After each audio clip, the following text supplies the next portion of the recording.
Howdy everyone. Hope everyone's doing well. I have to talk about this. This is something that it's been on my mind for a little while, but now there's something new that's on my mind. I've been making these videos lately because I want to bring some biblical perspective on life issues and things that are going on. And yes, I am a person that is mostly right-winged, but I believe in knowing the whole side.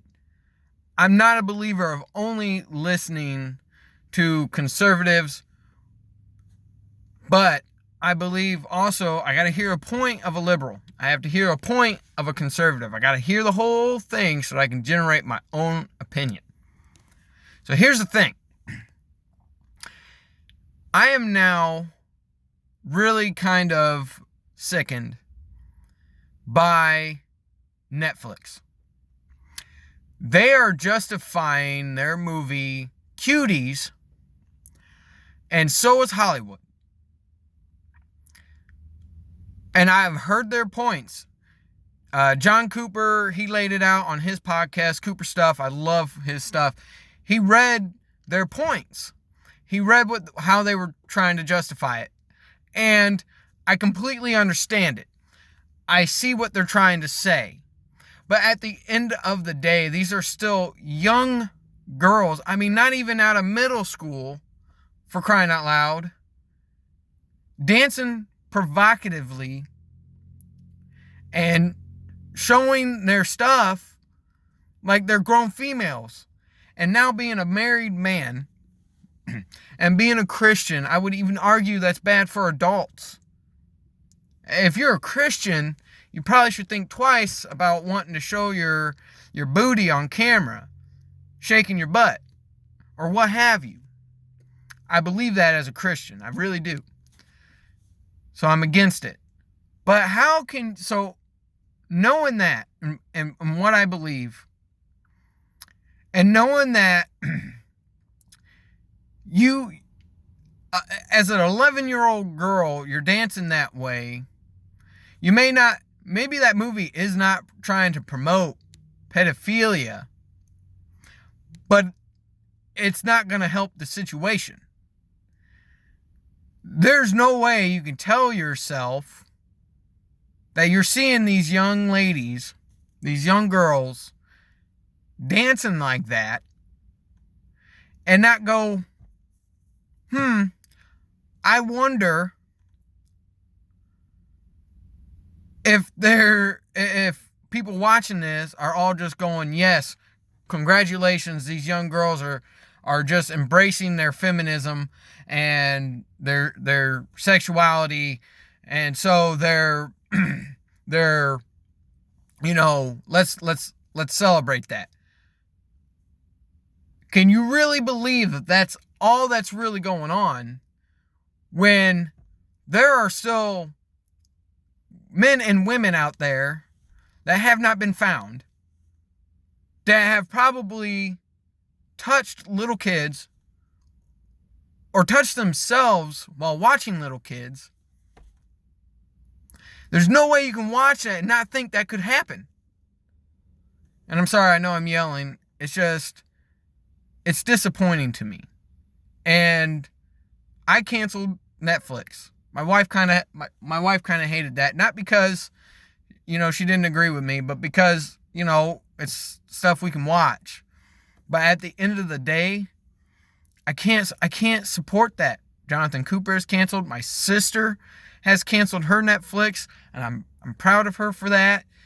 I support her decision because I did too, and I hope every Christian does. I really do. I hope every Christian cancels Netflix. If you call yourself a Christian, if you believe in Jesus Christ and you believe in His truth, and He said not to harm one hair on a child's head, He did.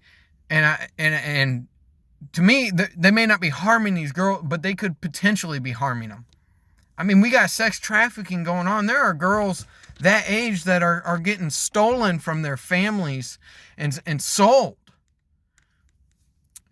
So I don't know how we could look at a film like that and say it's okay, and then try and justify it by just saying that they're trying to embrace their femininity, whatever. I can't say that word anymore. But so that's something I'm thinking about. But again, I want that full story, because will an idea change my mind? It's always possible. It's just like growing up, I never really saw racism. I learned about it. It's obviously it's flooded in the schools. They've always taught about it, at least as far as I went to school. I remember learning about it in elementary all the way through high school. Okay.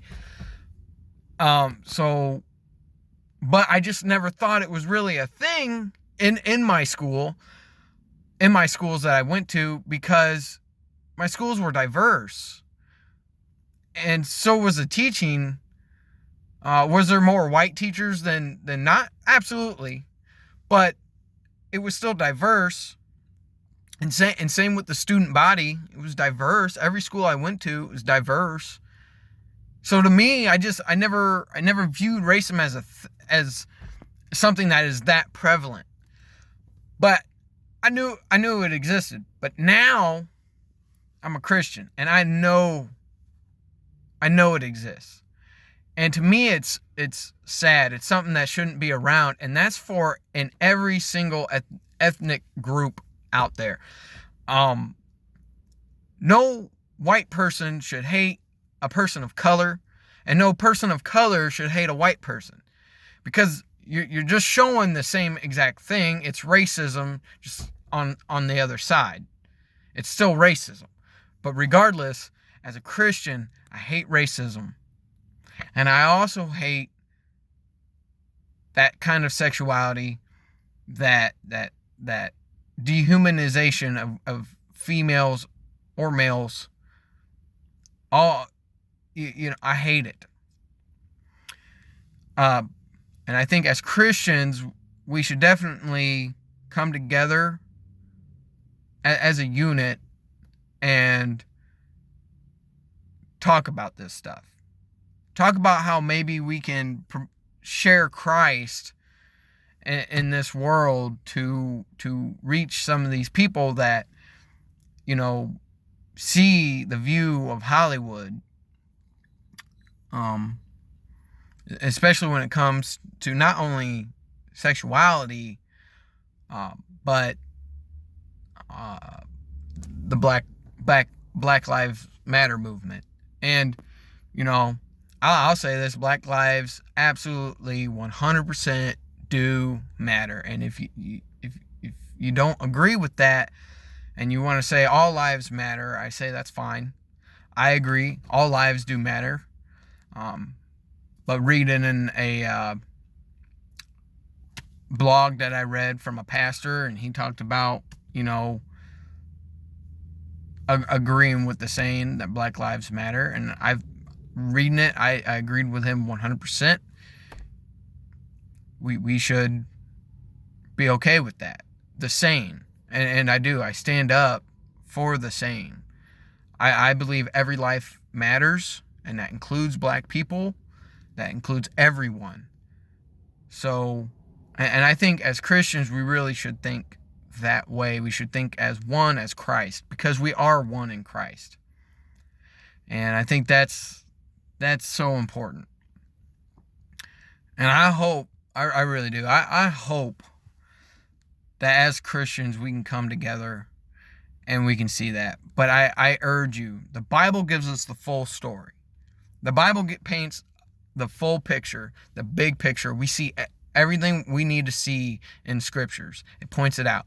So I also hope that you would take that time, that whether you agree with liberals or you agree with Republican conservatives, that's fine, but I still hope that you look at the full story, get the full picture. Because at the end of the day, if you're only looking at one side, your opinion could be skewed. And there's nothing wrong with that. You can have any opinion you want, but that's the great thing about looking at the full story. Your opinion may not fully change. You might see something a little differently, but your opinion still won't change. And it doesn't have to. But what I'm saying is, just when you look at the full story, you get a better perspective on everything. Therefore, you can kind of form a better opinion and maybe even an argument. So that's my hope, and that's why I like listening to people that share the full story. So like Jonathan Cooper, he's completely one-sided on the matter of the Cuties movie. He is, and I'm on his side. But he still looks into the other side because he wants to see the full thing, the full picture. And that's what's important. So I hope that this finds you well. And if you have comments, you have a disagreement with me, that's fine. I want to hear it. Maybe I can correct something, possibly correct something. And I do want that. But I really do. I just feel like we're not always looking at the full picture. And I'm not saying that's every Christian. But I just think as a Christian, we really should focus on the full story and kind of get the ideas that way. And not just from one perspective or the other. We got to get it from all angles. So, but that's a whole nother topic too that I could get into. But anyway, thank you. I know this one's longer than what I've been posting, but I wanted to bring that up. So, God bless. Again, leave some comments if you want. Would love to hear them. Thank you.